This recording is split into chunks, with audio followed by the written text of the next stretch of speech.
And hopefully, let's see if, yeah, mine's going too. So there Okay, good. All you right, let me get that out of the way. go. Too many Chiefs. Where are all the rest? Yeah, I don't know. They may join us in progress, Yeah. but for those who showed up on time, Chris and Kim, let's kind of go for it. Okay, am I sharing? Yep. You are. Yes. All righty. Now, like I tell you all the time, really what we want to do here is we want to get you through this exam. Now, we're starting into the last 4 chapters, 6, 7, 8, and 9. Here's the thing. In chapters 1 through 5, you got some electronic stuff that's very, very, very cool. And but some of it is a little more difficult to understand. All right, because there's some tough concepts in there. Not so with the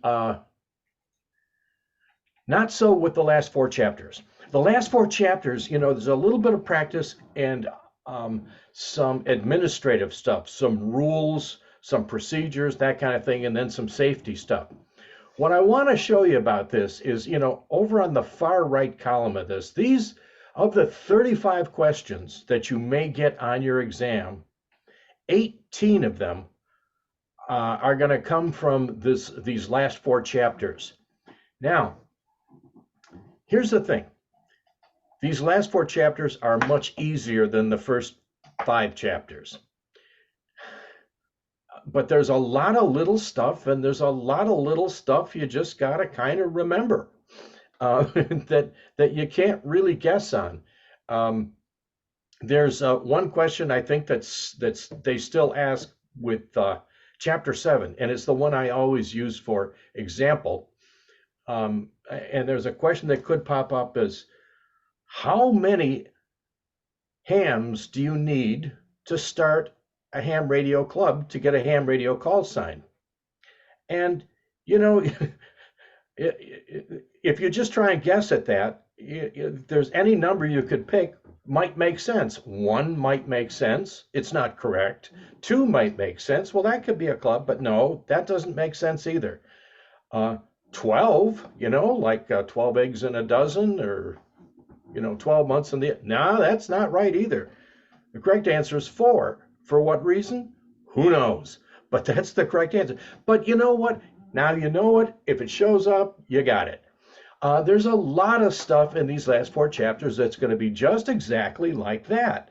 Stuff that doesn't seem to make logical sense, but they are what they are. And just go with it. That's all. Just go with it. Okay. Now, look, the thing is, of these 35 questions on your test, you've got to get 27 of them right. But 18 of those questions, 18 of those 35 come from this last 4 chapters, and they're easy. And so really, the aim for Mike and I are to get you at a point where for these last 18 questions, you're going to get them all correct. So the tougher questions that deal with chapter 3 or chapter 4, chapter 5, you know what? You'll have some leeway there.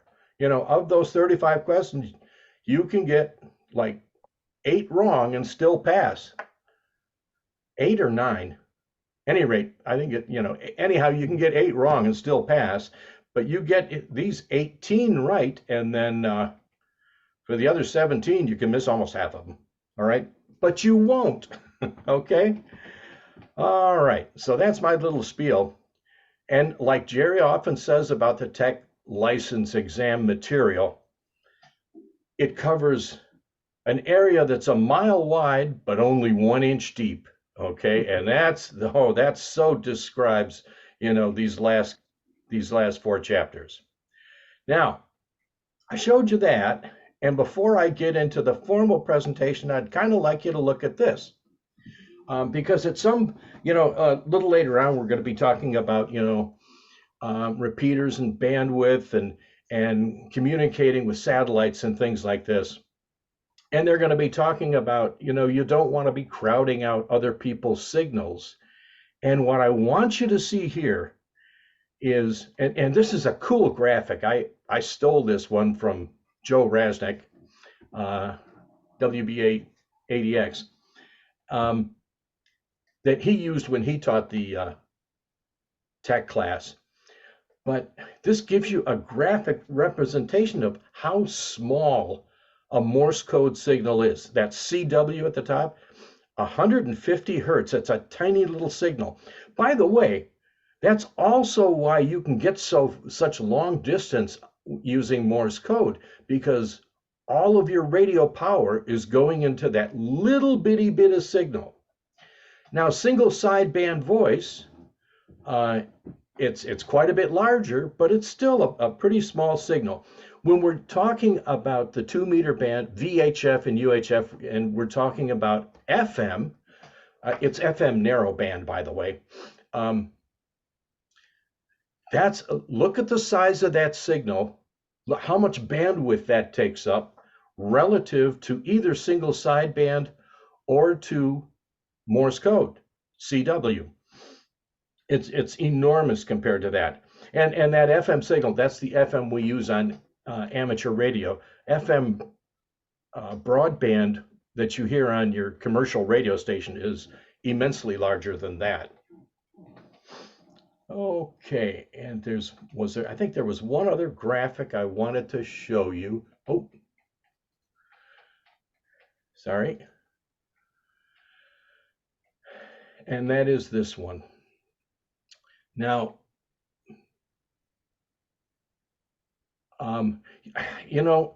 in chapter 6, they talked about Q signals, and there's a bunch of them. And, sure, learn all of them that you want to. However, these circled ones are the only ones you might need to know for the test. QRM just means interference. Your transmission's being interfered with by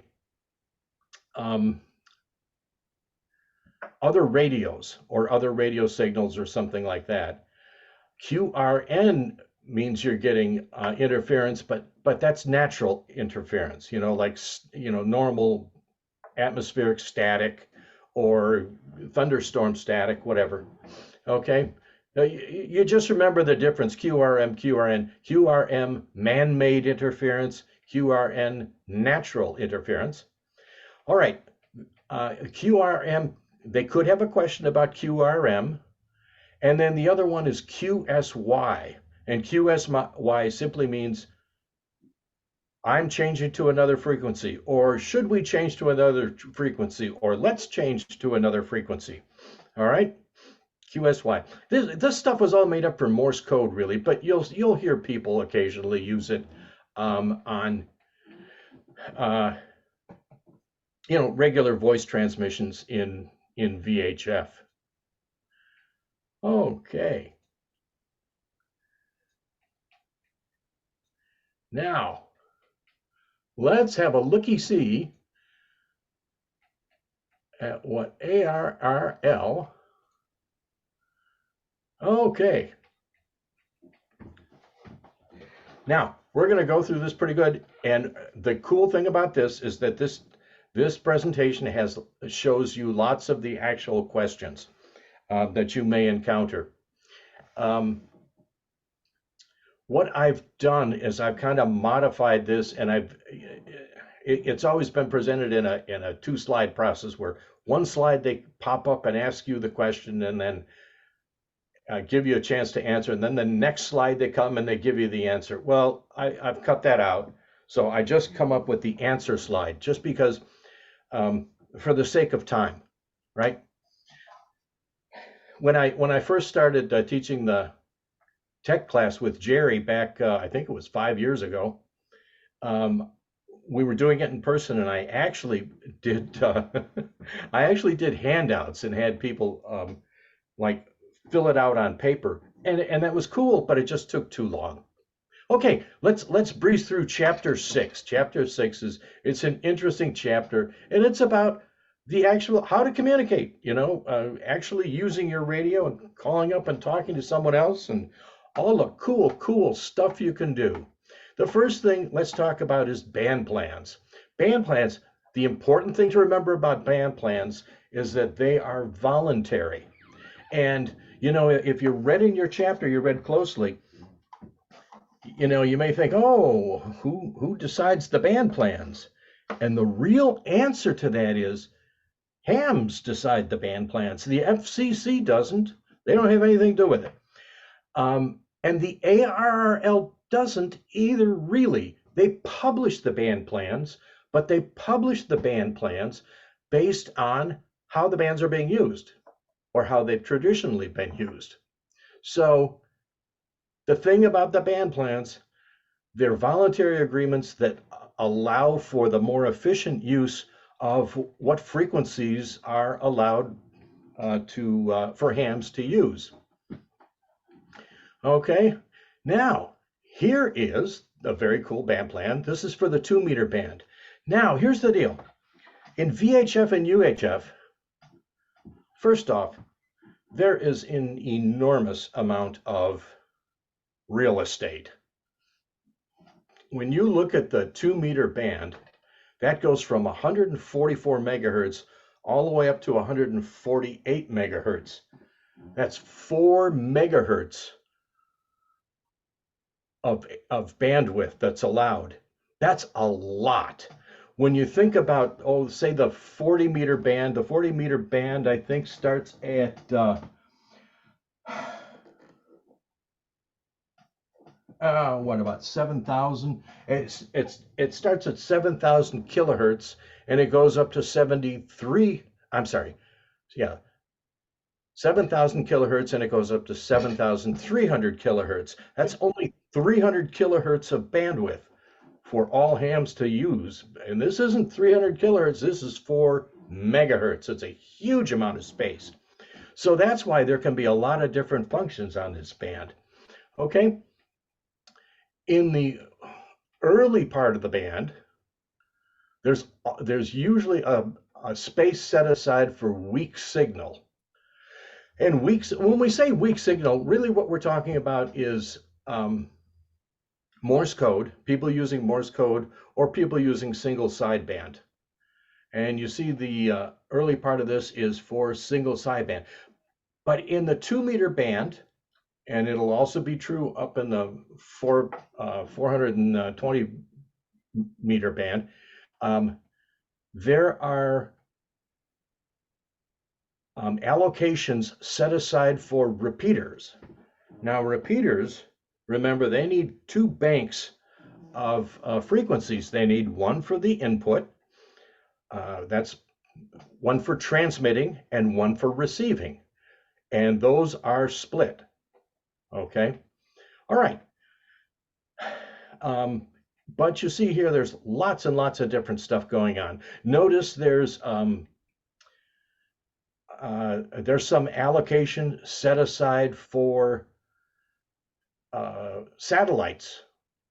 That's well, see, there's a part here for the that's called the Oscar, orbiting satellite carrying amateur radio. There's an allocation for that, but then there's other places where satellites can come in or can use. Okay, now that looked like a very, very busy band plan. When you look down in the HF frequencies, the 3 megahertz to 30 megahertz, those bands are not as their band plans are not as busy, and they're not as busy because other than a little bit on the 10-meter band, none of them have repeaters, no repeaters. Okay, so they don't need those kind of allocations. And remember also on those bands, on the lower bands, those radio signals reflect off the atmosphere. And because they reflect off the atmosphere, there, of course, there's going to be no allocations for satellite transmissions because your radio signal is not going to get there. It's going to bounce off the atmosphere. Your VHF signal will shoot up through there.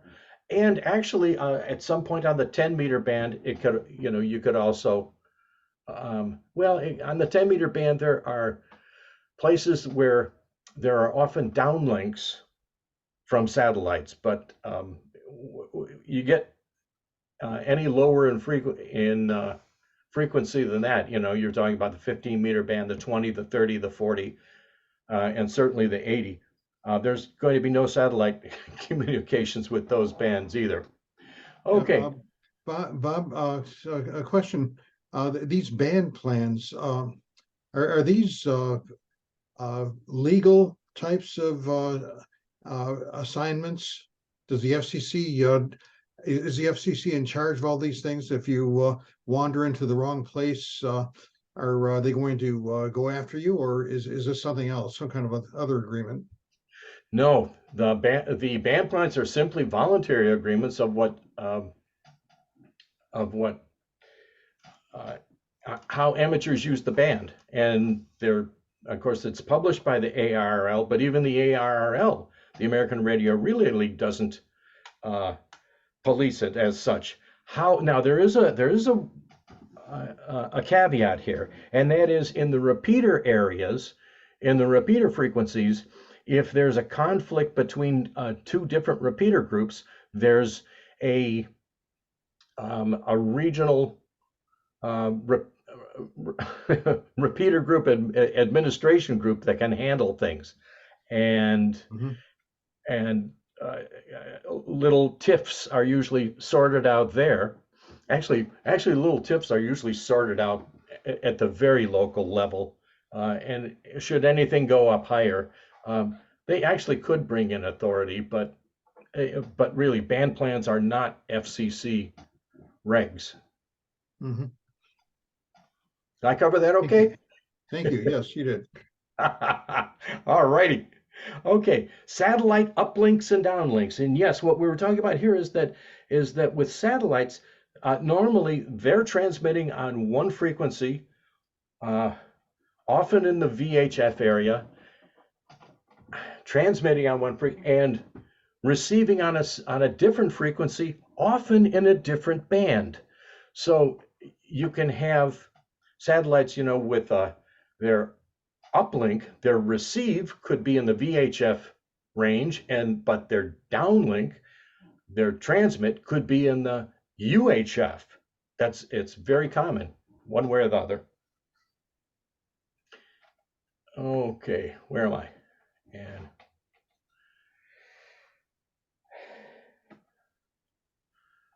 simplex. Simplex, yes. Hey, this is a good word to know, simplex. This just means you get on your radio and talk to someone directly without going through a repeater. It's just you, your antenna, your signal going to another antenna, and the other person receiving and answering. That's simplex. When you're using a repeater, that's often called duplex. Okay. And here's a pretty chart. I think I sent this one out to you. And this shows you all your frequency allocations. You notice in the key, it lists 5 different license classes: the amateur, extra, the advanced, the general, the technician, and the novice. There are no new novice licenses being given out. They haven't been given out for about 20 years. There are still some novices out there. In fact, Jerry and I, we had a student about just before COVID in our class in Southfield.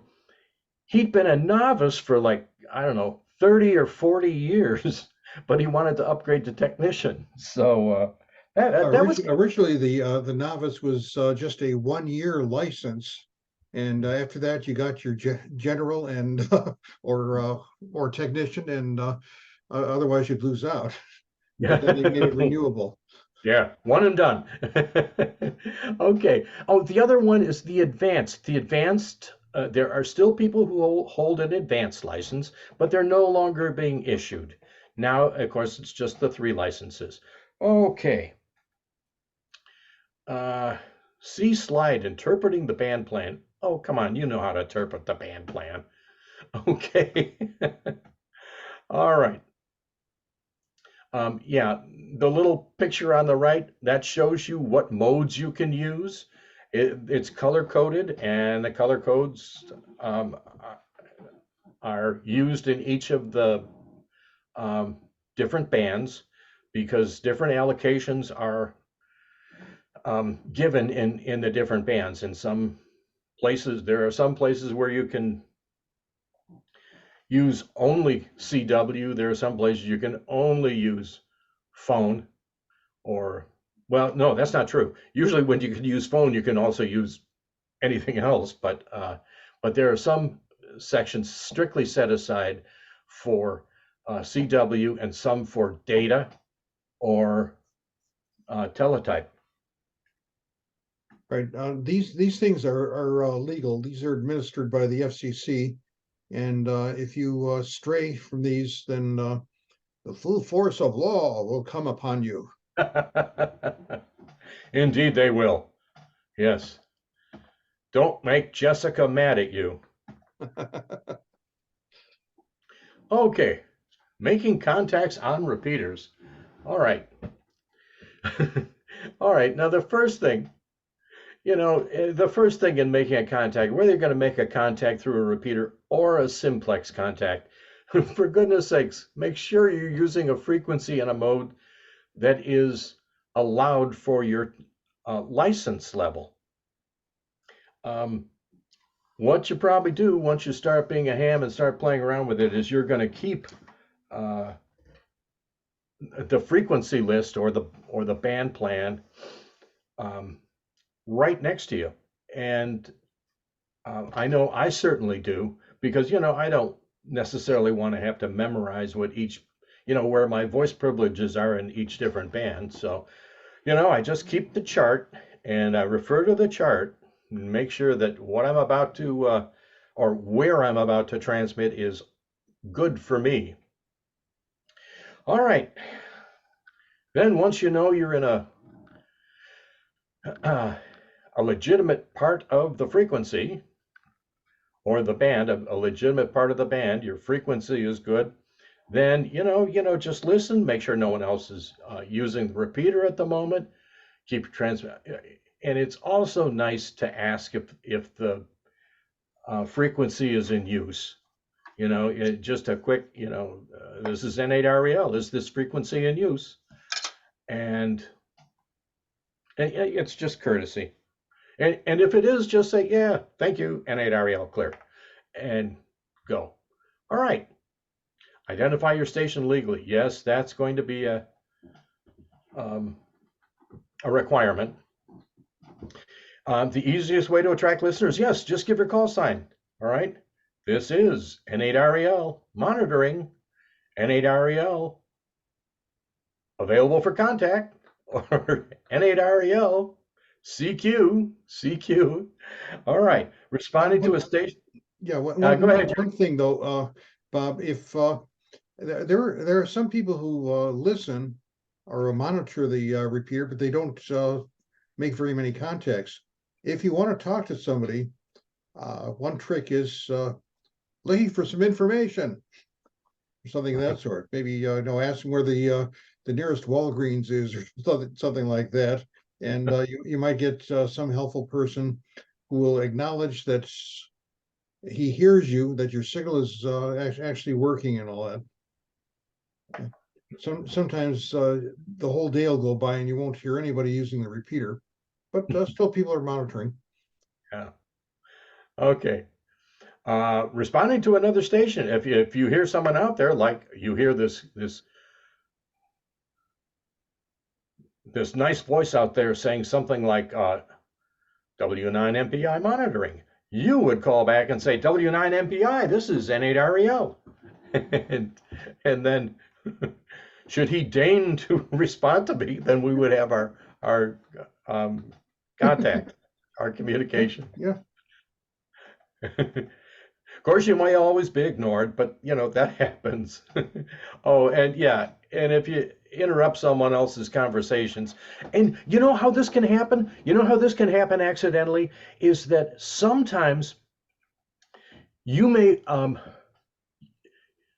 you may be able to hear someone talking, but you may not hear the other person. They may be out of your range. That could happen. Or, a communication could be going on where uh, you just don't hear the person talking, but they're talking to someone close to you.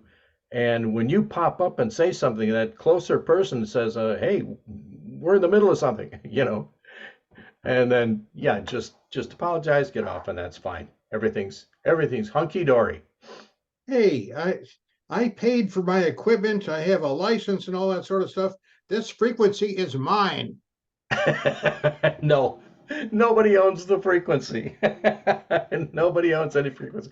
And sometimes you may come with someone who has not been raised well, and that just happens. Not as often as you might think, but it can happen. All right. All right, you receive a report that your audio is strong but distorted. Okay. The first thing to do is check your rig and make sure you haven't bumped yourself off the exact frequency. Also, speaking too loudly in your microphone, this can distort your transmission. It's not louder is not always better. Particularly when you're blasting into the microphone. And this is going to be very common on the 2-meter band, and especially if you're using a handheld.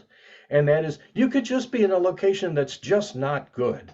And remember, and when you're on the 2-meter band, your wavelength is only about 6 feet, just a little over, not quite 7 feet long. So it's a relatively short wavelength. So to move a wavelength is like 2 or 3 side steps for you, right? And sometimes moving even half a wavelength is enough. All right. And then of course the other problem with distortion could be just a power issue, low batteries or weak batteries, whatever. Okay. Oh, when they say repeaters in the short courtesy beep, yeah, sometimes you hear a beep after they're done transmitting. All right. Well, we should talk about beeps a little bit, Bob, because they have another function sometimes. For Oh, the instance, timeout. exactly. I know with our club repeater, W8HP,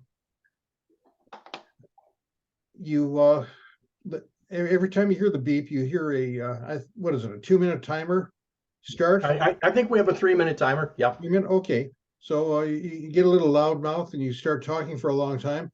After the appointed time, it clicks off. You lose it. So what you should do after someone else talks, wait for the beep, because that resets the timer. Otherwise, you're going to get on the tail end of him and have that much less time to talk. And you'd be surprised. Sometimes very, very experienced long-term hams do that too. We've got one guy who calls into our Sunday night net that we sometimes refer to as Timeout Jim, because he so frequently times out the repeater. And is that from the repeater that the beep is generated with the timer, or is that other Yes. Yeah. Okay. Yeah, it's the repeater that does that. Okay. Yeah, it's often just a beep. Pardon? It's often the beep is just, it's quiet and like it'll be just a beep. That's all Something like that. beep. Usually you can hear it. Yeah. So it's not like the movies where you have the police station or the police cars trying to transmit, and they you just hear the squelch tail. Yeah. Okay. Reverse function. Reverse for You know, and I don't know why they include this bullet point in when we're talking about simplex channels. The reverse function is really handy when uh, talking about repeaters, um, Well, because when you're I think there's a reason for that, Bob, and what when they're being goody and saying, be a good citizen and all that sort of stuff. Try to do the reverse function, and if you can hear the guy as he's transmitting on, direct, then it might be a good idea to not tie up the repeater and then go to a simplex frequency and just have a one-on-one and let someone else use the repeater. Mhm. I think that's Yeah, but probably if what you're they're starting out, on simplex, then I kind of don't see the thing. We haven't gotten into talking about repeaters a lot yet. When we get there, we're going to talk about Mhm. the input versus output frequencies, and that's when this reverse split thing comes in very, very handy. Okay, national simplex calling frequency. This is a good place to start looking for contacts. If you don't have any particular contact in mind on the 2 meter band, 146.52. Yeah, and that is a question on that could appear on the test. I don't remember on the 70 centimeter band, the 440, the simplex calling frequency is 446 megahertz. I don't remember if that's a potential test question, but the 2 meters at 146.52 megahertz it definitely is. And practically in the Detroit area, there are people who live on that frequency. So if you want to contact, sometimes you can catch somebody there. Okay. Okay, starting contacts. All right. Now, this is interesting because there's a lot of times when the bands are quite quiet and there will be people maybe trying to dial up and down the band, and if you're only making a quick short call once in a while, then you could simply be missed by people trying to find a contact. Okay, so when trying to find a random contact, it's best to do it, and they have a nice little example here um, of a potential call, which is just CQ, CQ. This is N8 REL, November 8, Romeo Echo Lima, calling CQ and standing by. Now, the thing about that communication, it's enough for people with other modern rigs. It's enough for their waterfall displays to start showing that there's activity on that particular frequency. But even for people who are using a handheld and don't have visual displays, at least this is long enough that they may be able to find you. If you just get on and say N8 REL monitoring, you may have trouble getting a contact because people may not be listening on that exact frequency when you're making that short little call. Okay? Now, as we have said before, make sure the frequency is not in use. Listen to make first off, of course, make sure the frequency is legitimate for you. Then make sure it's not in use, and then make a short transmission, and then go for it. Okay.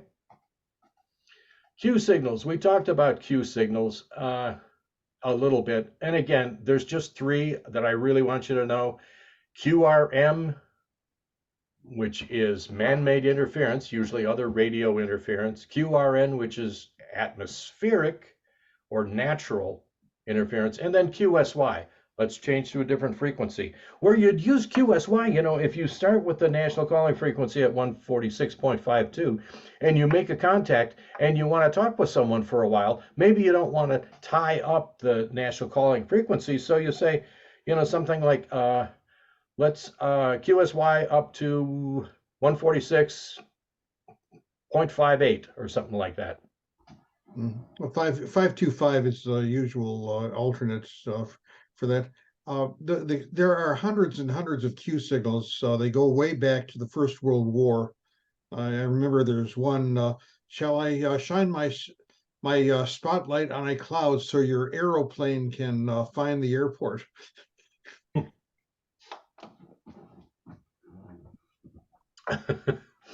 Well, boy, that's, you know what, that's even scary to think about, Anyhow, all right, DX in contesting. Now, this is other stuff you can do. And here we're talking about other instances of communicating with other hams. Now, for those of you who are only interested in emergency communications and local communications, DX may not be a big deal for you. But for those of you who are going to go on to get well, actually at this point, those of you who are interested in distance communications, you'll need a little snazzier rig than just a handheld, but a basic rig that can give you some access to the 10-meter band. Lately, the 10-meter band you have voice privileges on the 10-meter band, and the 10-meter band has been open recently, which is just cool. Yeah. Okay, well, when we're talking about DXing, we're talking about contacting a distant station. And you may hear some people out there calling, CQDX. This is N8REL calling CQDX. Now, CQ normally means I'll talk to anyone, but CQDX means specifically, they want to talk to someone distant, usually in a foreign land, if they're in the HF bands. DX, when you're on VHF, really DX, I think 30 miles or something like that. Well, you can do a couple hundred miles when we get to tropospheric scatter and stuff. When you get to tropospheric, yeah. But on a regular basis, it's if you go 30, 40 miles, you're doing really well on VHF. Okay.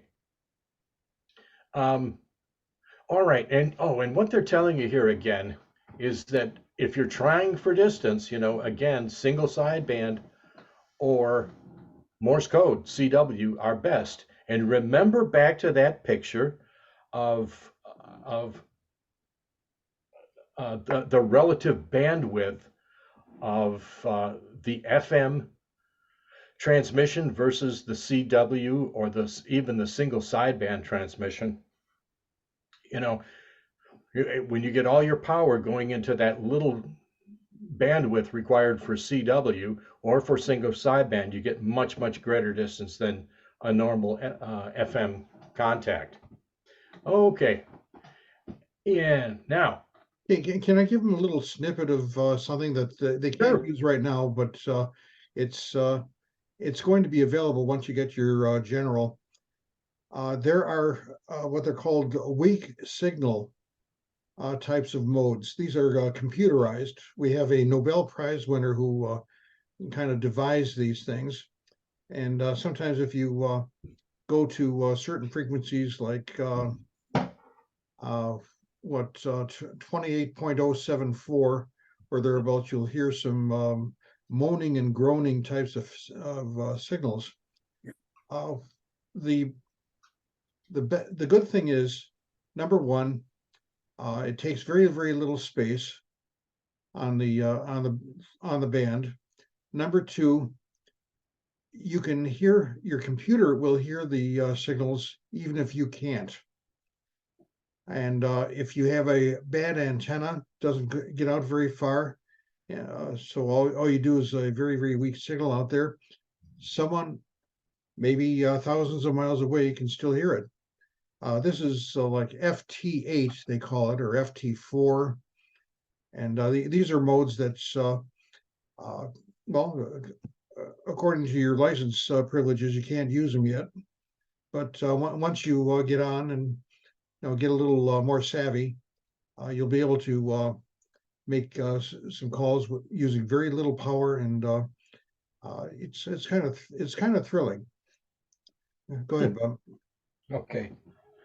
Um, anyhow, yeah, there's this activity called contesting, and all that means is there are specific periods of time set aside by different organizations. Um, the American Radio Relay League sets up a number of contests a year, but so do some other organizations. And the purpose during this is just to make as many contacts as you can during that short period of time. And normally not only as many, but also in as many different locations as possible. So, you get a certain number of points if you get 50 contacts, but they're all from Michigan. But if you have 50 contacts and they're one from each state in the U.S., you'd get a much higher score. And if that interests you, there's the rules are printed. The rules are out on the ARRL website, and they're kind of fun. And these contest things, I'm not a contester myself, but I do. I should say I'm not a serious contester, but there are several contests that I do participate in every year, and I log and I send in my logs and whatnot. Just because it's a 24-hour period or a 36-hour period, when you can rest assured you're going to be able to make contacts because there are people out there, just thirsting for contacts. Yeah, just to give you a Oh, quick and then example. field day. Yeah, go ahead, Mike. Just to give a quick example, my first contest that I was in was just this July 4th week. And the contest was called, they do it every year. It's called 13 Colonies. You make a contact in each of the original 13 colonies, and you get a point for that. And you get extra points if you make a contact in England and if you make a contact in France. Now, I don't know if they do that every year, but that's what they did this year. And it was just fun, and if you make the 13, you get a certificate. Actually, you get a certificate if you turn in your score and just because you played.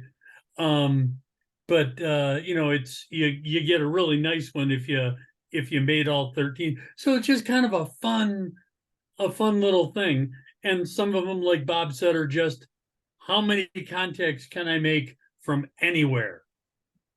So it just depends what you want to do and how you want to contest if you want to do that. Go ahead, Bob. Okay. Another big Bob, event. if I can throw in here. Sure.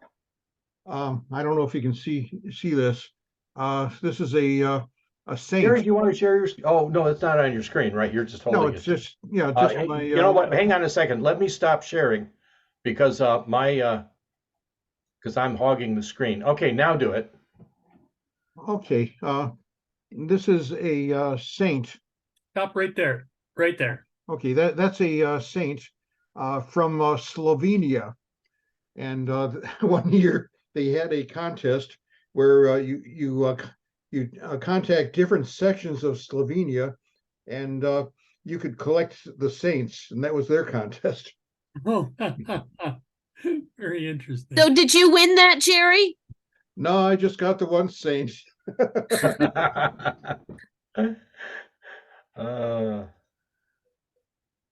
Where was I? But if you got one saint, you should be all set. Right. Yeah, right. Okay.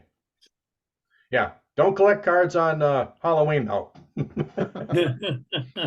That cancels out the saint. And also in May, Michigan stations are the most desirable. We have they have different state contests, but we have the Michigan QSO party, and people from around the world are going to try to get points by contacting Michigan stations. So that you will be looked for. You just say no CQ Michigan contest, and boy, you'll get all sorts of DX and all that good stuff. Okay. The other big event, and you know what, when you get your license, make sure and get to a field day event. Please. Absolutely.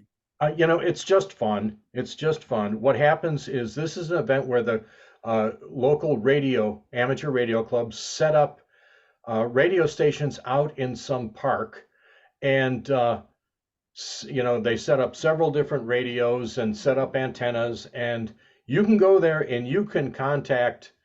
You can play on. The point of it is to get you to play on their radios, and just kind of do stuff on amateur radio that maybe you can't, especially for those of you who live in, if you live in an apartment or in some area where you can't put up an antenna, you're going to go out to field day and they're going to put up big antennas. Our club does that, and it's just a fun. It's not specifically a contest, but from Saturday afternoon at 2:00 until Sunday afternoon at 2:00. There is almost constant radio activity going on, and our club, also provides, hamburgers and hot dogs and some drinks and soft drinks and other kind of food, So it's just a good event, and it's So- So do you know the next day that that one is on the calendar? Yeah, of course. The field day is always the last full weekend in June. June. Is that for the Highland Park Club or For is the that? world. Okay. Yeah. Yeah, For 3 or everyone. 4,000 clubs, 35, 40,000 hams at least.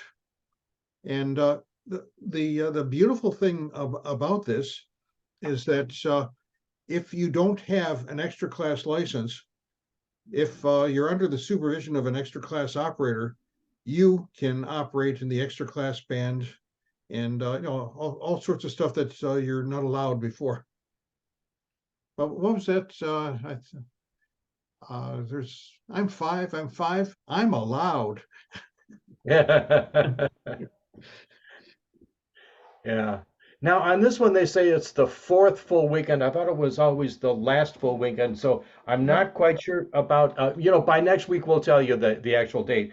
So I'm not sure if it's the 22nd, 23rd of June this year or the 29th and 30th. Okay, we'll bang a drum for you. Yeah, well, we'll figure it out. But it's just a fun event, and and it's a drop. And for people, it's a drop-in event. You come, you stay for an hour or so, or stay for 5 hours, whatever you want. Anyhow, good time. Yeah, somebody Great. brings a solar panel and we make a couple of contacts using that for extra points. If we can drag a mayor or a city official, we get extra points for that, or all sorts of stuff like that. Yeah, and last year, not last year, the year before last, though, Joe had brought Joe and the other guys that were working on the Detroit School's International Space Station contact. They brought their rotating antennas, UHF and VHF antennas that hit satellites, and that was just interesting as heck. Okay, another type of activity that goes on is something called fox hunting, that's often done using in the 2-meter band, and it has to be VHF or UHF because for fox hunting you have to use a handheld antenna, and you can have a handheld 2-meter antenna, but you can't have a handheld 80-meter antenna because that'd be huge. Okay. And what this involves is this is kind of a game where someone hides a transmitter that acts like a beacon, sending out, a constant or intermittent signal. And it's the purpose of that is just to find it using your handheld radio and a handheld directional antenna. Obviously has to be a directional antenna An omnidirectional vertical antenna would be of absolutely no use, but a directional antenna will help you find where the transmitter signal is coming from. And people that get into that, some people get into that, and I guess it's they describe it as just a blast. Okay, the other is radio direction finding, and that's kind of like fox hunting, except that can be done on that can be done also with lower bands, but it takes different kinds of equipment and is not something we're going to talk much about here. The FCC can do radio direction finding and hit people, using the lower bands, but that usually involves a couple of very well equipped trucks. And any rate, so that's that. Video. You can also send video over amateur radio. This is mostly UHF, although I think it's also in VHF. But 430 or above, because it takes an awful lot of bandwidth, and you don't have that much real estate until you get up to 430. Yeah. You can send pictures. There is something called slow scan TV, and there is also fast scan television signals. That's NTSC signals, National Television System Committee There's signals. a question about that, NTSC. Yeah, there is. So you know what? So remember those initials, NTSC, National Television System Committee, and it involves analog fast scan color television signals. Analog fast scan color television signals. Commercial television at this point is all digital, so this is an older mode, but it's still there. Okay, hey, as far as slow scan TV, the only signals I've heard were on 20 meters, 14.230, and there's free software that you can download, and it'll pick up the tones from the signal and turn it into a picture of some sort. For those things who like it. Yeah. Yeah, that's one of those things that I know about, but I've never really been terribly interested in it. But hey, it's out there. You know what? And you're out different than me, so maybe it's your bag. Okay, hey, let's look at some of the questions. Some of the actual questions you could be asked. Real quick before you go there, Bob. Yeah. I just put in the chat. Field day 2024 starts on June 22nd. Okay, June 22nd.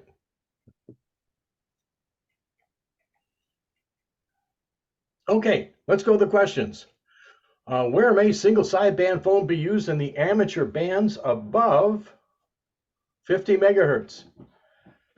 Okay, above 50 megahertz. So that's the 6 meter band and above, 6 meters, 2 meters, 70 centimeters, and single sideband in at least some segment of all those bands.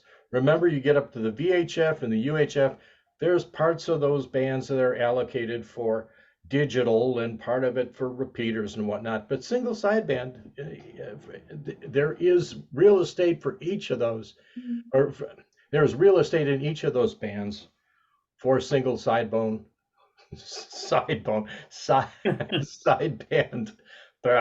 Easy for you to say. Okay. All right. What is a band plan beyond the privileges established by the FCC?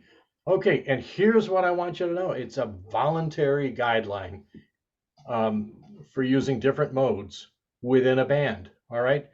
It's not operating schedules. It's certainly not a list of available frequencies, and it's not a plan designed by any particular club or any particular organization for that matter. It's a voluntary guideline. The American Radio Relay League does publish what they understand to be the band plans as the bands are being used. Okay. Oh, what term describes this amateur station as transmitting and receiving on the same frequency? And that, of course, is simplex, right? All right, that question could appear. All right, what's an appropriate way to call another station on a repeater if you know their call sign? And that is simply, yeah, W9NPI, this is N8REL. N8REL, W9NPI. There you go. That's all there is to it. And just so, just somebody said to me that's really made that stick in my head. Hey, you, it's me. Exactly. Okay. Which of the following indicates that a station is listening on a repeater and looking for a contact? And they say on a repeater. However, you could also do it in simplex, but all right. The station's call sign followed by the word monitoring. This is N8REL, monitoring. Okay, what might be a problem if you receive a report that your audio signal through the repeater is distorted? Okay, it could be a lot of reasons. You could be in a bad location, your batteries could be low, or your transmitter, you may have bumped it a little bit off the frequency. All right. What is the national calling frequency for FM simplex on 2 meters? 146.52. 146.52. All right. How is a VHF UHF transceiver's reverse function used? Okay. Now on a repeater, there's going to be a transmit frequency and a receive frequency. Normally, you set up your radio. You program your radio with the receive frequency, and then you set it up for repeater operation. And so when you push the push to talk button, it's automatically going to go down to the transmit frequency or input frequency. All right, that's how it normally works. But with a reverse function, you can reverse it on your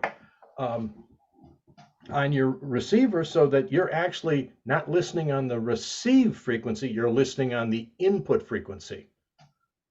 Very handy sometimes. Okay, what are simplex channels designated in the, why are simplex channels designated in the VHF UHF band? And they designate simplex channels so that people that are in normal communication range can speak, right radio to radio without going through the repeater. You don't want to tie up the repeater if you don't have to. Okay, how should you respond to a station calling CQ? Transmit the other station's call sign, followed by your sign. N8 VDZ, this is N8REL. Now, Bob, did we talk at all about how often we have to identify? I don't remember. No, that's in chapter 7, I believe. I Yeah. think that's Okay. Yeah, that's in the rules. that's coming up, yeah, in regs. Okay. Okay. And what's the meaning of CQ? And that's just calling any stations. I'm seeking you. Calling any station. All right. And what should you do before calling CQ? Yeah, and we talked about this. The first thing is make sure you're on a good frequency, one that you're allowed to use. Then ask if it's in use, and then go for it. Okay. The Q signal for receiving interference from other stations, QRM, man-made. All right. You're changing frequencies, QSY, see you somewhere else. Okay. The activity for contact, the name of the activity for contacting in as many stations as possible in a specific period. That's, of course, contesting. Which of the following is good operating procedure when contacting another station? During a contest. During a contest. Now, during contesting, that's not time for chit chat. Normally, what's going to be going on in a contest is you're going to send just the required information. Each contest has different rules, and there's different pieces of information required depending on the contest. Sometimes it's only going to be your call sign, a signal report, and your location. Other times it may be, your call sign, a serial number, a location, and other stuff. It depends. Okay, but during the contest, you only send the minimum information needed for the contest exchange. W8HP, this is W9NPI, you're 5-9 Michigan. That's the typical field day contact. Yeah. Okay. What is a grid locator? A grid locator. Oh, now we hadn't talked about that, but there is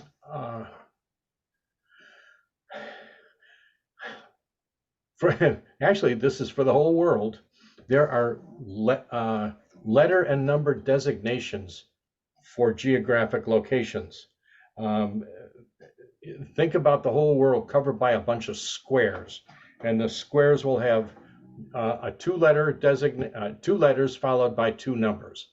Now, if I remember correctly, I'm up in Rochester Hills, and my grid locator designation is Echo November 82. Echo November 82. Does that sound right, Jerry? That's correct. Yes. Okay. Now, Macomb County might be different. Nope, it's the same. Okay. Now, there's really actually 6 numbers to it, but most people only use the 4. Mhm. I'm here in Warren, and so my grid to the fullest extent is EN82LL. Okay. And up here in Rochester Hills, I'm EN Echo November 82 Juliet Papa JP. So yeah. Anyhow, so a grid locator is a letter number designator to a geographic location. Okay. I'll try to get well with my little thing about whatever young ham should know. I'll try to get you some references to a world map that has everything all set up. There's some software that depends on they're called Maidenhead grids. There's and the world is divided up into all these different numbers and letters, and some of the software will actually give you a map location from just going from the grid square. Okay. Now, before, we had that little blurb on there about analog fast scan color television signals. Okay, and here's the question that can pop up. What type of transmission is indicated by the term NTSC? And what I want you to remember is analog fast scan color. Analog fast scan color TV. Okay? Okay. Which of the following methods is used to locate the source of noise interference or jamming? That you do with radio direction finding. Not fox hunting, radio direction finding. Fox hunting is different. Which of these items would be useful for a hidden transmitter hunt? Now we're talking about fox hunting. And yes, for this you need a small directional antenna. Back in the civil defense days, we were doing fox hunts because we were afraid, or someone was afraid, that a Russian agent would turn on a transmitter in his closet and bring the enemy bombers into our town. So we tried to track him down. Yeah, that was those were the scary days. Yeah, you remember for World War II, what it was Willow Run, Detroit, and Detroit considered the arsenal of democracy. That would have been a good target. Oh yeah. Okay, using repeaters. All right. Before you go there, if I just can real quick. Go ahead. It just reminded me, you were talking about, doing the fox hunt and using that for finding. So that's a scary story. Just last year, I read a story about an old guy who was camping at his cottage someplace out in the wilderness, and he decided to go for a walk. He knows the area really well, but he's kind of old. He had his radio with him and went walking around and just, was just loving his walk and not paying attention. And before he knew it, he'd been walking for a couple of hours and had no idea where he was. And in about 4 or 5 hours, it was gonna be dark, and the temperature was gonna drop to below freezing. And he had no coat, and he luckily had his handheld with him, and luckily someone in the area had just put up a repeater. So he started using his radio and calling for help. And when they said, well, where, tell me, well, there's trees around me. What do you want me to tell you? And so they used triangulation did a fox hunt and saved this guy's life. So I thought that was a really cool and good story. Yeah. Yeah, that is. Yeah. And that was just last year. Okay, there's any number of ways you can find repeaters.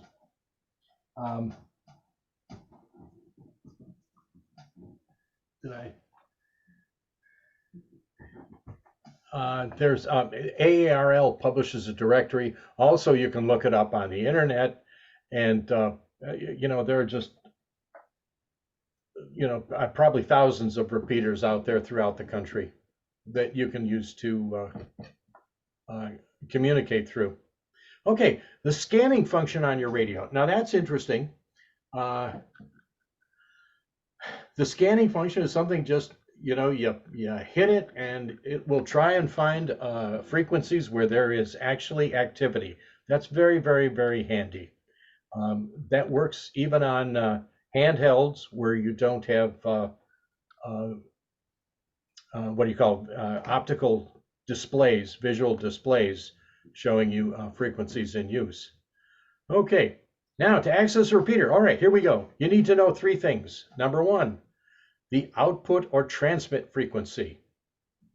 All right, the repeater's input or receive frequency, and any access or control tones.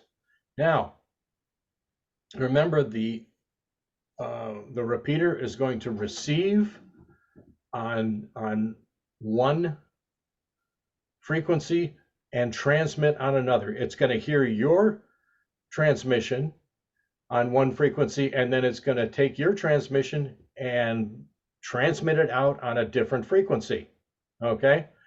Now, access control tones.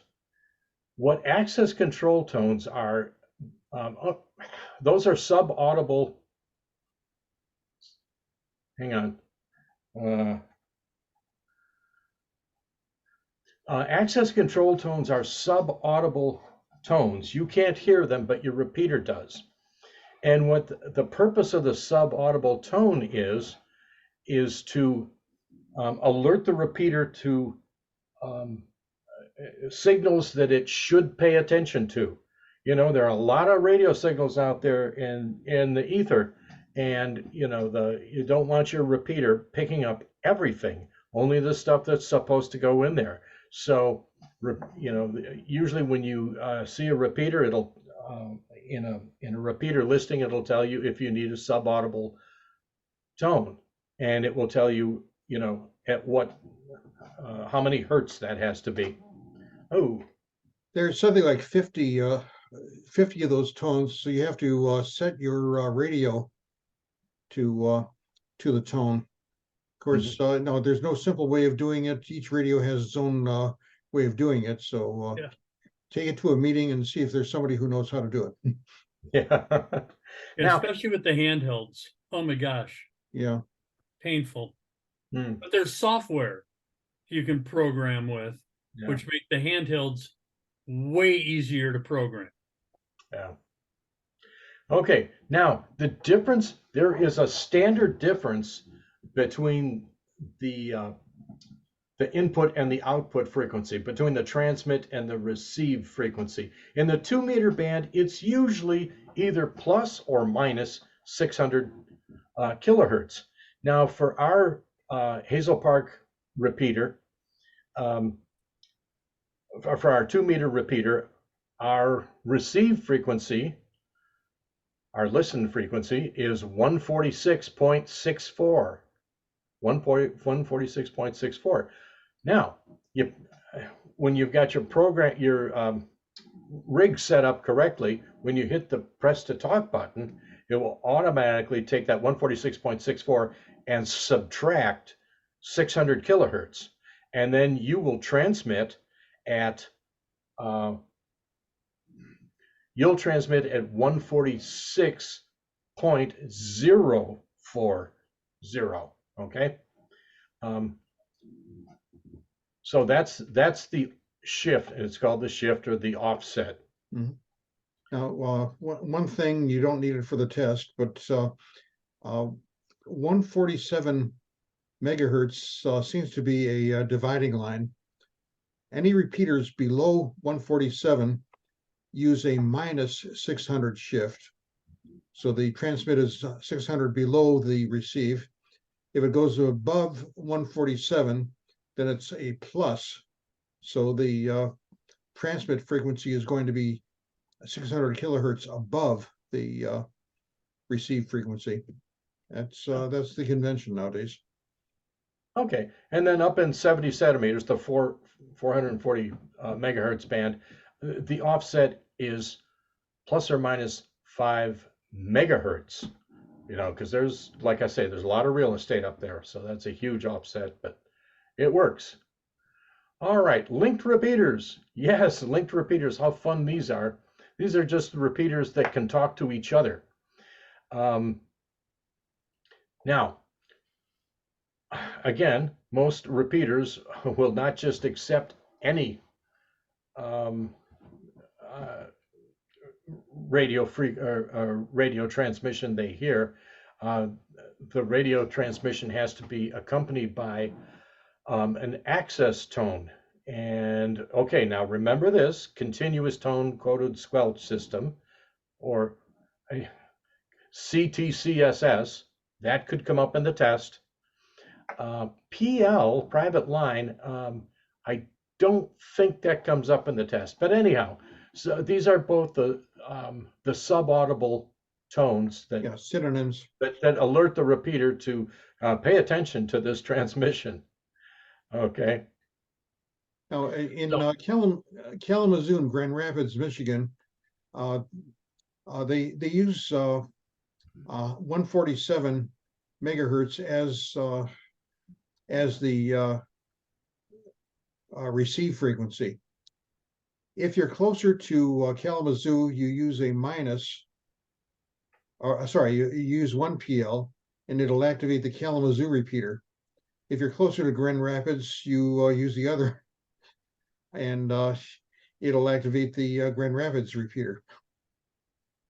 And when I go to Denver in November, the entire front range of the Rocky Mountains has linked repeaters all the way along. So if you get to the right frequency, you can talk to somebody down in Texas. And are the linked repeaters all typically using the same input and output frequencies as each other? Yeah, actually. Okay. They're no, they use the linkage is they're using different transceivers, different frequencies to link to each other. Okay, so there's almost like they all have the same transmit and receive, but then they have a like almost a different backbone frequency or frequencies talk to each other. Exactly. Got it. Almost like how Wi-Fi 6E works. If you Okay. have multiple access points around your house. Sorry. All right. All right. So remember, you know, if you can hear a repeater signal, but they can't hear you, make sure you've got the right offset, and and if there is a required, there's not always, but if there is a required subaudible tone, make sure you've got your radio set for it correctly. Okay? All right. What does the scanning function do? Yes, it tunes to a range of frequencies, checking for activity. All right. What's a What it common? usually, Bob, what it usually does is it'll scan a certain area, and if someone's talking on it, it'll stop. Mhm. It'll stop, and then you can push a button or something of that sort, and you can keep on listening to the conversation or even participate in it. Okay, what's the common repeater offset in the 2-meter band? And that, of course, plus or minus 600 kilohertz. Oh, yeah, they do ask the question. Okay, the common repeater offset in the 70 centimeter band, plus or minus 5 megahertz. Okay, and what's the difference? What is repeater offset? And that's just the difference between the transmit and the receive frequencies. You know, again, in the 2-meter band, that's going to be plus or minus 600 kilohertz, and in the 70 centimeter band, this can be plus or minus 5 megahertz. Okay, what describes a linked repeater network? And that's just a network of repeaters which received by one repeater are transmitted to all the other repeaters in the network. And that's kind of cool. Okay, yeah. What term describes the subaudible tone transmitted along with the normal voice? Okay, remember the subaudible tone you can't hear, but the subaudible tone opens the squelch of the receiver, okay, and that is CTCSS, Continuous Tone Coded Squelch System. All right, which of the following are reasons you're unable to access a repeater whose output you can hear? Might you have the wrong offset? Well, that would certainly do it. What if you're using the wrong subaudible tone, the CTCSS? Yes, that could do it. What if you're using the wrong DCS code? Yep, same difference. That's another code that is an access code. Aha. Okay. That was weird. I know. What the heck? Hey, remember those 2 points. All right. Okay. Now, this is the kind of cool thing. We're talking about repeaters and whatnot. There's a number of ways that ham radio now links up with the internet. 2 of the most common, are IRLP, Internet Radio Linking Project, which is, I think, the oldest of all the methods. And then the other is Echolink. Echolink is very, very cool. And we'll talk about that just a little more. That WIRES-2, that's a proprietary system. D-Star is proprietary. DMR, Digital Mobile Radio, that's a third, or in this case, a fifth method. Some people get into it, I don't. Okay, yeah, IRLP uses voice over internet protocol. Okay, so what they're doing is linking you through the internet that allows you to expand the range of your communications. That's why one of our guys in Thailand can check into the Sunday Net. Yeah. Okay. With IRLP, there's a series of digital tone multi-frequency codes that your station must know in order to use that. The first thing you have to do is request an IRLP connection. You go on the internet and search on that, and it'll tell you how to do it. WIRES-2, there's no questions about WIRES-2 on the test, so I'll skip it. And that's strictly with Yaesu products. D-Star is another one of those deals. That's DR, an icon product. And sorry, what?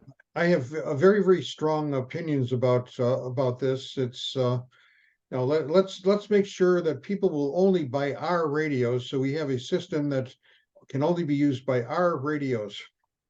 And I think it's a ripoff. Yeah, I do too. I do Which too. one So is that? Using D-Star or wires or even DMR, you have to have a specially equipped handheld or transceiver to be able to use that.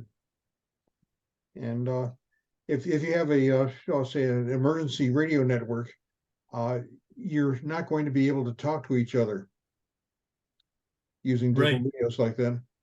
yeah, this is where you go back. Ham radio, you know, regular old ham radio comes in the pinch. The analog they call it. That's Analog. Yeah. yeah. Okay.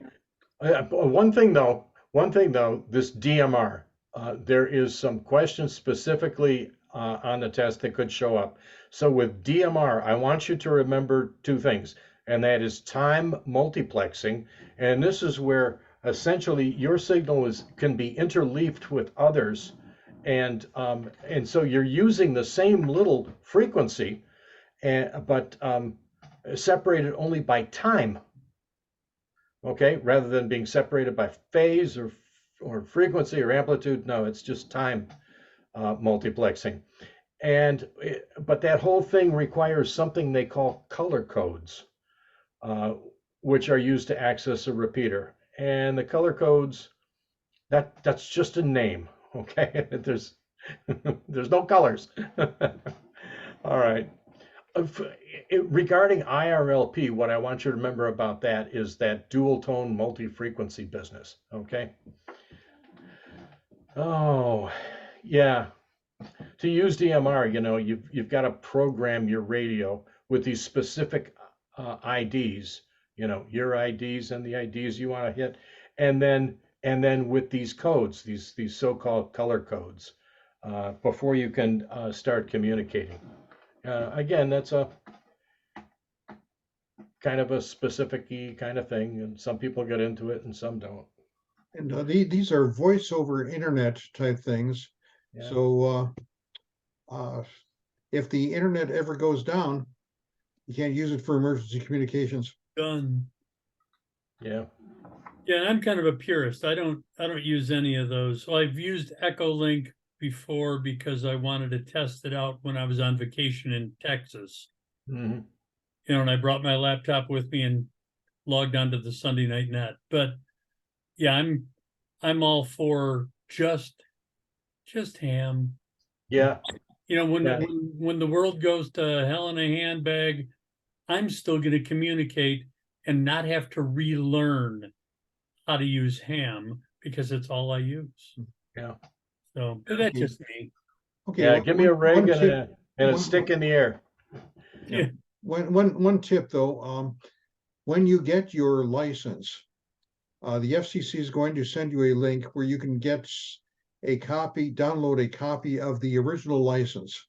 Make sure that you download a copy of your original license, because if you want to use any of the IRLP or Echolink, the organization is going to want a copy of the original license to be able to authenticate you for it. Yeah. I actually use Echolink pretty regularly, just for the fun of it. Okay. All right. What they're telling you here, though, is you don't need different radios for each digital voice system. Hotspots are used that can link your digital transceiver to the internet and software and in the hotspot. $300, please. What's that? $300, please. Yeah, right. Okay. All right. All right. Oh, nets. All right. Nets are fun. You'll like nets.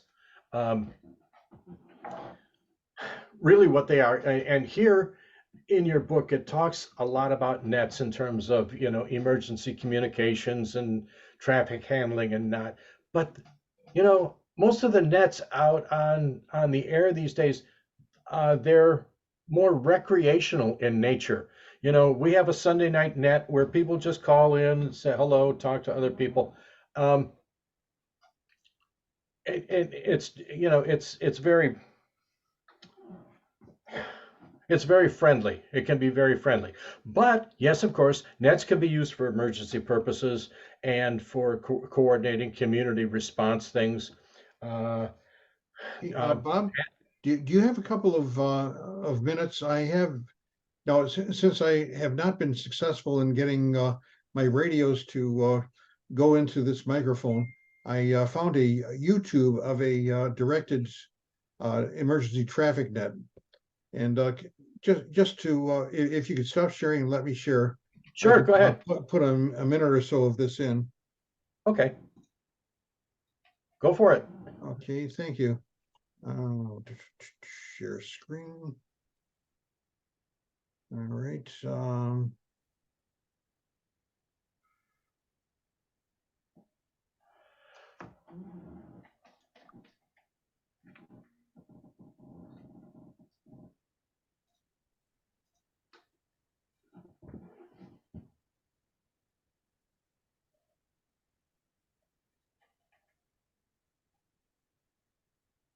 Okay, that's how it's here. Opening away. Calling all radio amateurs, this is the RADIO Tuesday night net. Tonight's net control is me, Bob, AI98, and this is directed net held in conjunction with the Amateur Radio Emergency Services. The purpose of the net is training for emergencies and passing general information around once a week or so.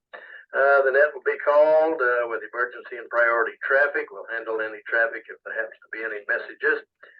We'll have some announcements, short time, and no echo link tonight, so I understand it. So, first of all, is there any emergency priority traffic for the net?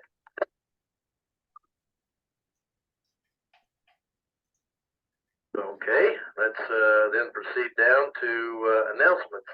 Announcements for general interest. Anyone have any?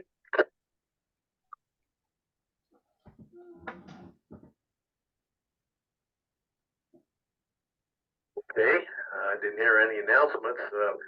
There is not scheduled any AM Club meeting in Mount Carmel or Olney in the month of December, so no announcements on that, but there will be a winter field day. I don't know the exact date for that. Anybody have it?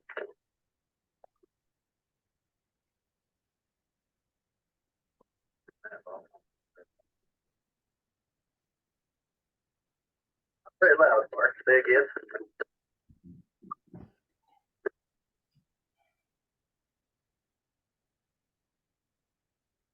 See, he's too weak for the repeater. Your audio is way down, way down.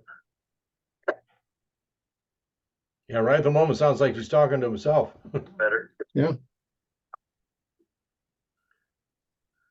The 26th, 27th of January. There you go. Okay, 26th, 27th of January, and we got a little time before that happens. So kind of mark that in your calendar if you got it. All right, if there's no further announcements then, we'll go through roll call.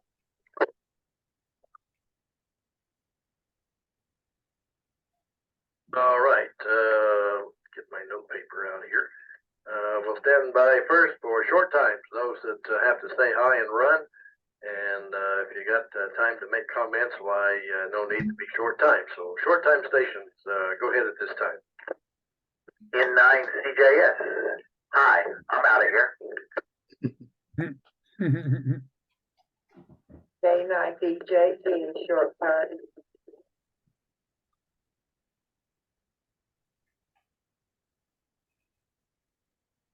This Andy, K9AWM, K9BJE is next on the list, and you're also a short time. So then we go down to, well, if Andy or Betty, you have any comments real quick?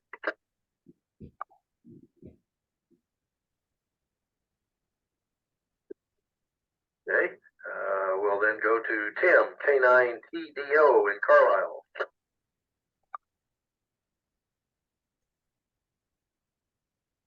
In Newburgh, KB9DOI. Haven't heard him for a while.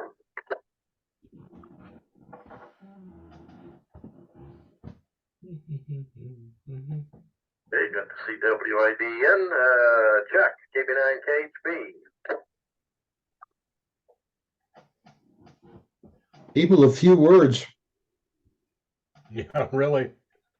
You know, one in the None of EMS, them are going to time out the repeater. a fire department, a police department, wherever you feel that you need an HF location at. And the person you want to get a hold of is Bill Springer. And I have his card here, and he will get you the paperwork, and he will get it processed. And I don't have any comments here. Been playing around with some of the radios. Seems like that time goes too fast. Okay, I'm going to stop sharing now. But Okay. what happens is you don't go through. You don't talk to each other. You have to go through the net control station. He's the guy who's running the show for you, and well, that's the way it should be in any kind of emergency operation. One person knows and coordinates. Okay, yeah, on Thursdays, well, every Thursday, the Oakland County Amateur Radio Public Service Corps has a net on 146.9, and they go through all that. Once a month, there are radio stations in hospitals in Oakland County, and these stations are operated by some of the ARPSC members. And if there is an emergency, if someone can get to the hospital, they can start coordinating things, like get a police car full of vaccines from one hospital to another or something like that. Okay, go ahead, Bob. Okay. All right. Yeah, some of the terminology you should remember are traffic. When speaking about nets, especially emergency nets, traffic are refers to messages, and during emergencies there are actually formats for or specific message formats to be used. Obviously, local emergency teams will have their own, perhaps, but you saw that the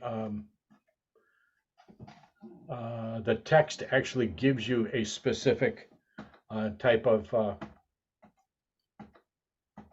message format. And let's see if I get to that. Oh, yeah, the radiogram format. It always starts out with header information, a preamble or header information. The important part of that is it tells where the message is coming from and where it's going. All right. The other thing you should need to know, and because it specifically appears as a potential question, and you saw on the radiogram that they presented in the text that it was allowed for 5 rows and 5 columns, or a total of like 25 words per radiogram. But up in the header, there's a box, a check box, and what the check box is it's the total number of words in the message, and that's just to use to make sure that the person who receives the message got the whole thing. If the checkbox says that it gives you the number 10 and you only have 7 words in the message, you need that message resent to you. Okay, so remember the check, and it means the number of words in the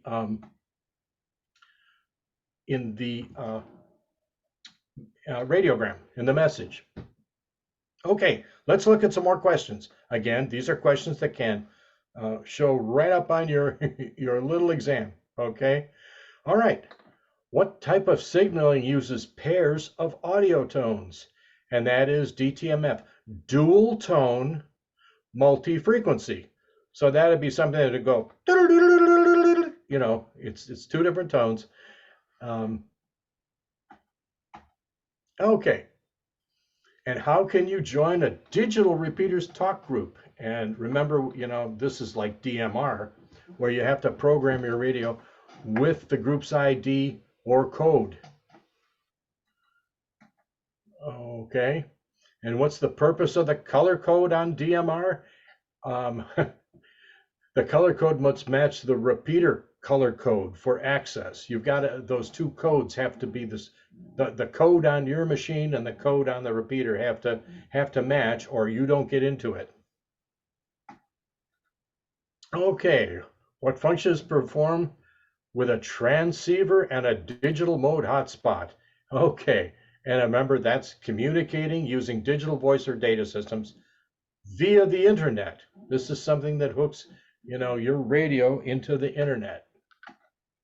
Okay, and what is a code plug? And a code plug, again, that's just some digital information. It's access information for repeaters or talk groups. The code plug, I think long ago, actually used to be a little piece of hardware that went to your machine. But now it's not. Now it's just some digital information. All right. So a code plug, it's digital information that gives you access to repeaters, specific repeaters and talk groups. Okay. And how is a specific group of stations selected on a digital transceiver? By entering the group's identification code. Remember, on a lot of these things, you're especially in DMR, you're going to be sharing the same frequencies based on time duplexing. All right, but your transmission has to go with its own identity code, or it's going to it's not going to go to the right people. You're gonna mix wrong. Okay. Which of the following must be programmed into D-Star digital transceiver before transmitting? Your call sign. You have to, yes, your call sign has to be in. And IRLP, how is over-the-air access accomplished? Yeah, now again, this is another one using voice over internet protocol, but it's accomplished, the over-the-air access accomplished with dual tone multi-frequency signals. Okay, dual tone. That's just a telephone dial, really. Yeah.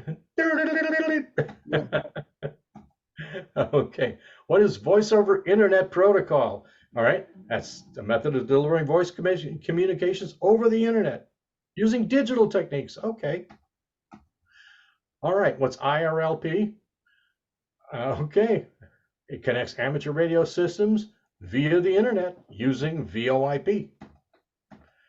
All right. Which of the following protocols enables an amateur station to transmit through a repeater without using a radio?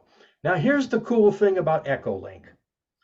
With Echolink, you've got to go in and send your license in.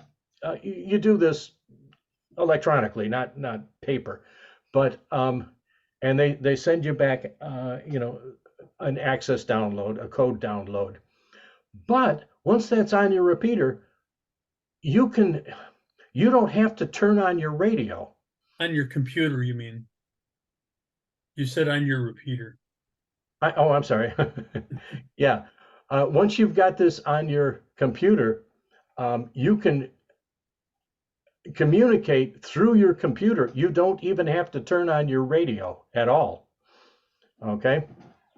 So it's like, for that matter, you can put Echolink on your phone if assuming you have a relatively recent phone, and you can use your phone to contact other stations as though you were talking through a radio. You'd be going through a repeater, of course, but you could do it absolutely without a radio. Not so with IRLP. With IRLP, all transmissions go through your radio to the system. Echolink, you can go from your laptop or your phone, for that matter, right into the repeater. Okay. What is required before using the Echolink system? Yeah, you have to register your call sign and give them a proof of license. Yes, you'd be sending them a scan of your license. What's a talk group on a DMR repeater? It's a way for a group of users to use the same channel at different times. This is where we talk about time multiplexing or time duplexing, where you're using essentially the same frequencies, but you're interleafed. Your signals are interleafed with others. Okay, which of the following describes DMR? A technique for time multiplexing two digital voice signals on a single 12.5 kilohertz repeater channel. All right, so when we talk about DMR, think time multiplexing on a single repeater channel, time multiplexing. And the term traffic, that's just messages exchanged by net stations. And what's standard practice when you participate in a net? Unless you're reporting a net, an emergency, transmit only when directed to by net control. The net control station will call on you. They'll let you check in, and then they'll call on you for your comments or announcements. However, if at any time during a standard net, if there's an emergency, you may have someone call in and say, an emergency that needs to use the repeater. You'll have someone call in like this. They will say, break, break. This is N8REL, there's an emergency. Break, break, you know. And then at that point, the net control operator should release the repeater to the person with the emergency. And then once the emergency is over, then the regular net can resume. Okay. All right. And with the duties of the net control station, to call a net to order and direct communications. And what technique is used to ensure that voice messages containing unusual words are received? Oh, yeah, this standard phonetic alphabet. You know, I mean, if you have an odd street name that people are not familiar with, you may have to spell it out. Okay. And characteristics of good traffic handling: pass messages exactly as received. It's not your place to edit or embellish. If you're in an emergency or civil service kind of exercise, you pass messages exactly as you receive them, good, bad, or indifferent. And what information is contained in the preamble of formal traffic message? Information needed to track the message. Okay, and here it is. What is meant by check? In a radiogram header, that's the number of words or word equivalents used in the text portion of the message. Okay, now this is only the text portion of the message. It doesn't include anything up in the preamble. Oh, Aries and races. Okay, Aries. Oh, sorry, Aries. Think about Aries as a group that operates in emergencies. Think about Aries as related to the Amateur Radio Relay League. Okay? It's just a group of amateurs who've registered their equipment and stated their interest in participating in these kinds of activities. Races, Radio Amateur Civil Emergency Service, when you think of races, think of FEMA. Okay? Because this is related to civil defense. Okay. Hey, Bob, can you back that up for a minute? Sure. Okay. In Michigan, the ARES pretty much supplies the manpower, and RACES is actually well, it goes through the state police, and no, it goes back to FEMA, to Homeland Security, and such.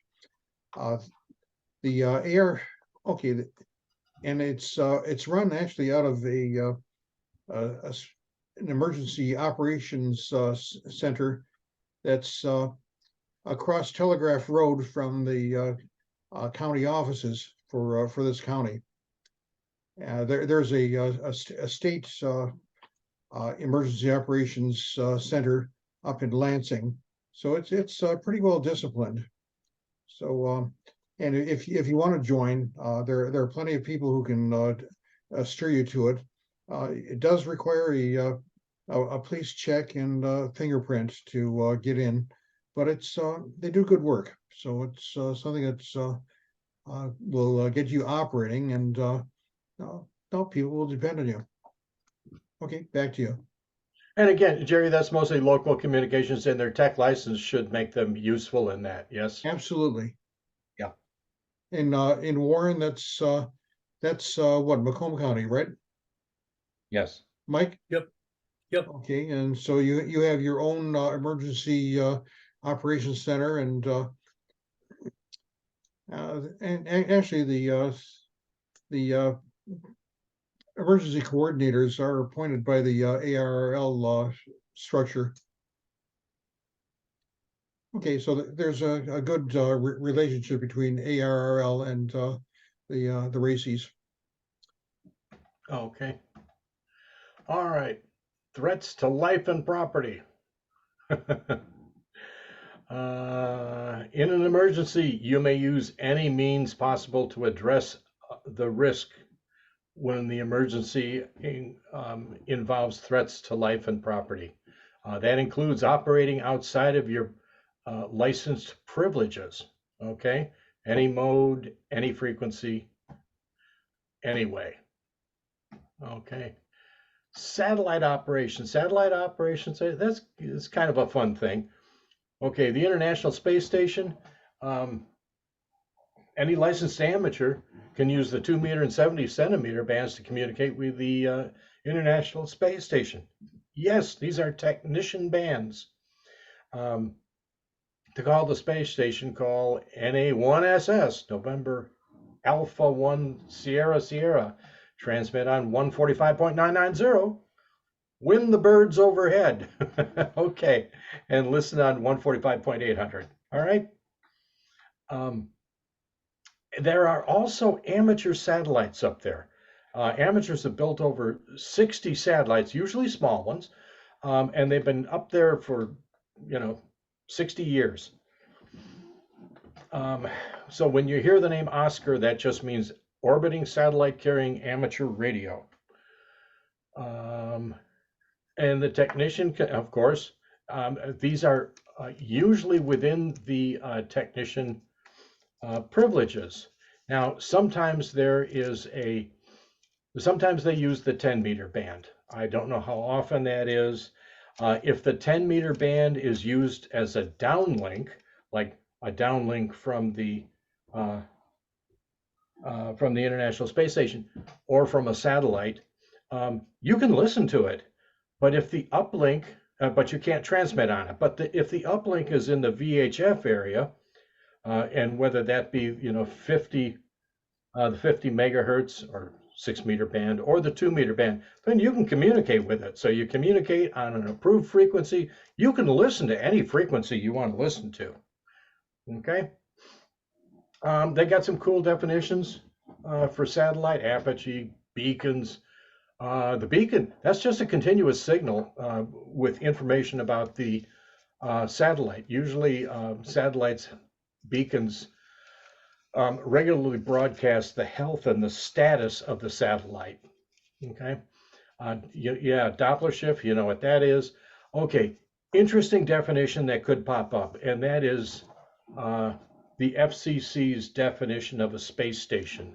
The FCC's definition of a space station is an amateur station located more than 50 kilometers, that's about 30 miles, about more than 50 kilometers above the Earth's surface.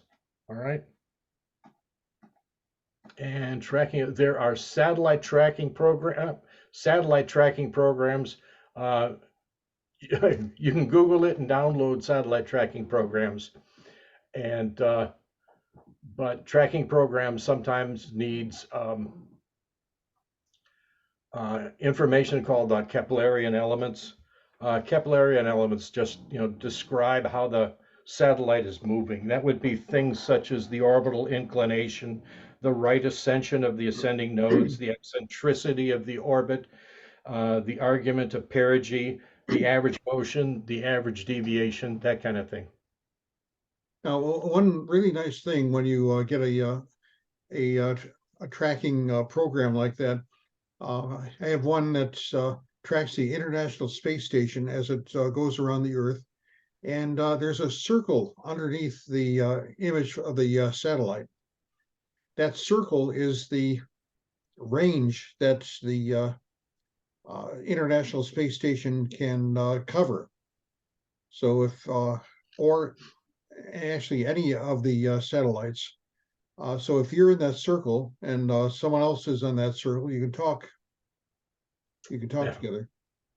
Okay. All right.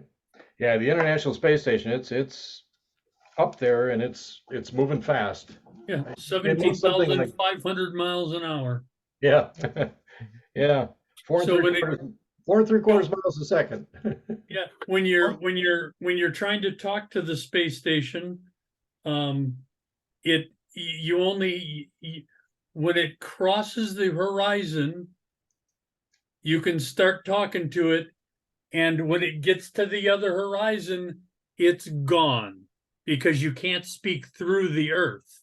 Yeah. And the maximum time is about 10 minutes Yeah. that it takes to go from horizon to horizon. So your window is really, really small, but it makes a bunch of passes around the globe. And so you might have, you might have 1 or 2 opportunities in a day. Well, when we did the contact in Warren back in 2014, we had 11 minutes. And I think we got almost 24 kids talking to the astronauts Yeah. in the the 11 one minutes that we just did. that it passed over. Yeah, the one we just did last year, we had 16 kids. Mhm. Each one of them got to talk to the astronauts, and it was just cool. Still one of the coolest things I've done in my life. Absolutely. Okay. Now, operational mode. All right. When we're talking about how are we doing on time? Oh, we're running out of time here. Okay. Oh boy. Yeah, we are. Okay. Operational mode. When we're talking about operational mode, we're talking about the uplink and downlink. And so what you'll see is a notation, like UV, U meaning UFH, UFH bands, UHF. and V meaning VHF. VHF bands. Yeah. Okay, so 70 centimeter, 2 meters. All right. The first one is I'm going to mess this up.